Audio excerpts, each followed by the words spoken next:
So hey guys, it's Zion again, and as is my wont, I'm a little late to the party. But I wanted to talk about spawn trapping, and so I have some spawn trapping footage on Damavan Peak.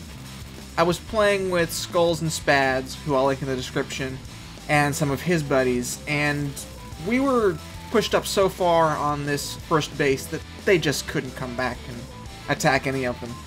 While they did arm a couple, we were always down there, or our teammates were. And so I know that Captain Obvious and Culprit talked about this a while back, and I wanted to throw my hat in the ring, as I always do.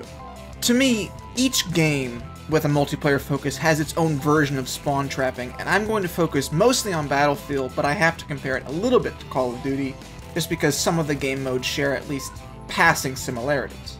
Let's start with Rush, for example. Rush has fixed spawns, and for a good reason. It forces the attacking team to move up, if they want to cap any objectives. But of course, that requires them to actually get out of their spawn and make a position inside the base, which in this case they don't do very often or very effectively, and so they end up being trapped. With a counter as powerful as the mobile spawn point, you wouldn't think that Rush spawn traps would be that easy to come across, especially since there could be as many squads as there are players on the enemy team. And in most cases, that's true.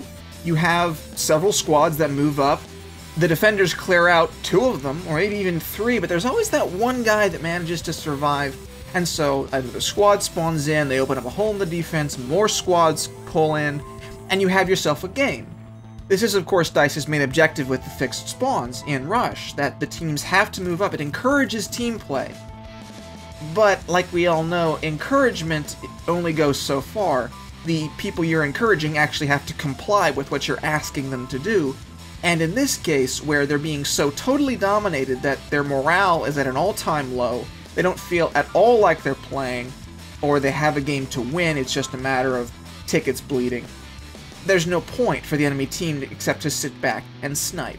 And in all honesty, I don't think that DICE should change the way Rush is set up with the fixed spawn countered by the mobile spawn point, because if an enemy team doesn't want to push up, their only recourse is to be punished, and I mean, I did a video on this on DRMB, but like the people said in the comments, pulling back, getting an entire team to pull back, I should say, is almost impossible because this is free kills.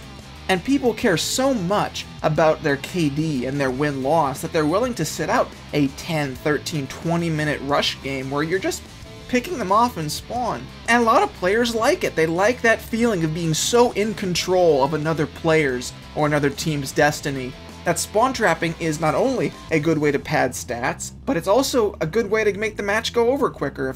If the team's not going to push up, then the only way you're going to end the match is by bleeding their tickets. Just kill them while they spawn. You'll make them mad, but they've earned this, or some people will say. I don't agree or disagree with that. I think there's arguments for both sides. While I'm certainly not happy spawn trapping someone like we do in this video, there's nothing I can really do about it. I mean, I can pull back, but, Skulls isn't. He's got an M16 out. What purpose has he to pull back? Half the other team has M16s. Half of our team have M16s. The other guys are bipoded with M60s. What am I supposed to do about it?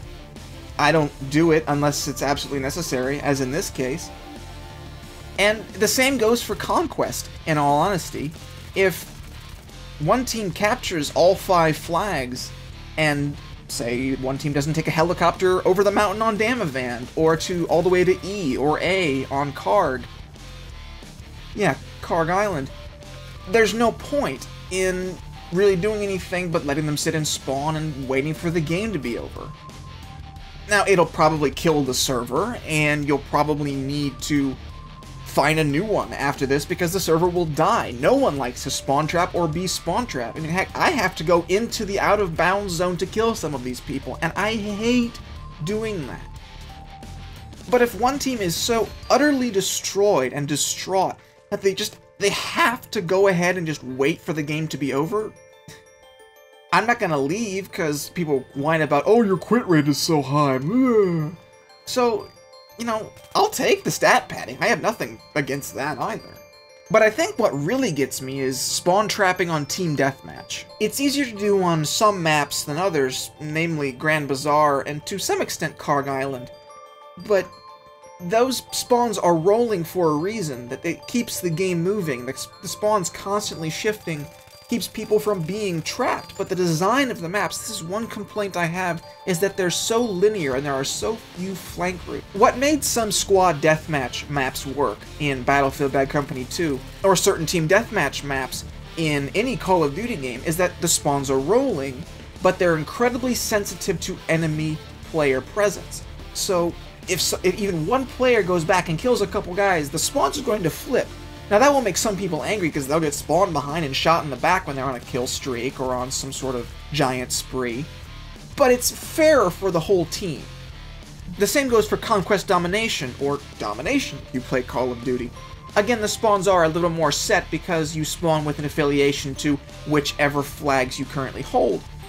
But if you go into the enemy spawn and kill a bunch of guys, the spawns are gonna flip, invariably, and you're gonna feel silly because you died and you're mad about it. A problem occurs when a player base figures out exactly where to stand, what line to hold on a certain map with rolling spawns, such that the spawns don't flip. Now, of course, there are players who will flip them anyway just because it speeds the game up, makes it a little more action-packed, blah blah blah. But when you're playing something like Grand Bazaar, you have to do what D-Crew Colin did. You have to make an effort to get behind the enemy and push spawns yourself. It's just that not many people know how to do that.